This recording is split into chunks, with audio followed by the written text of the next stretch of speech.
All right, check this out.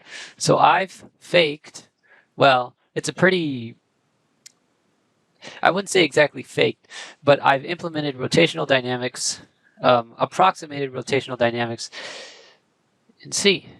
So you can see when I ram into stuff, it's like when I ram into stuff, it actually rotates it.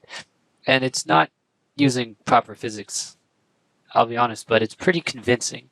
It's not to say that it's a simple algorithm that I've implemented. You can see here and here and here. I've been working it out on paper, and it's like, honestly, this is probably the hardest thing I've had to do so far.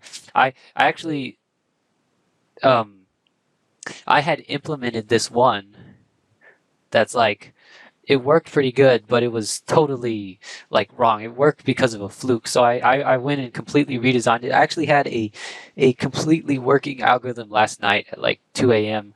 But then I kind of realized that it didn't really make any sense. So it's pretty interesting. I'll do a brief rundown of how it works. So I do some momentum transfer. And that's the actual proper formula. Then I check the velocity difference. Now this is like the biggest approximation, really.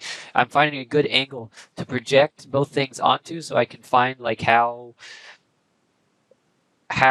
off center the collision was.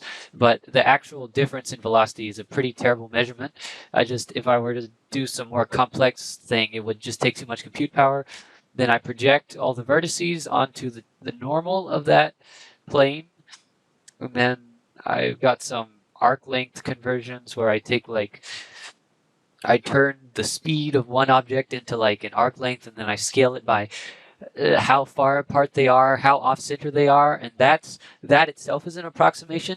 So I take like the centers, the projected centers versus the shadow of the projection, and I do a weighting, and then it rotates based on that. And then if it's already, so one thing is it doesn't really have rotational awareness. So like if something's spinning really fast, it kind of thinks of it as static. So I just had to do a real hack here. I was like, well, if it's spinning faster than I want the applied angular force to be, then I don't do it. I don't apply anything, and it honestly works pretty well.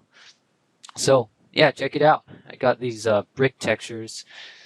These things don't bounce around, and then the other ones, the clouds, are like all jumpy and stuff.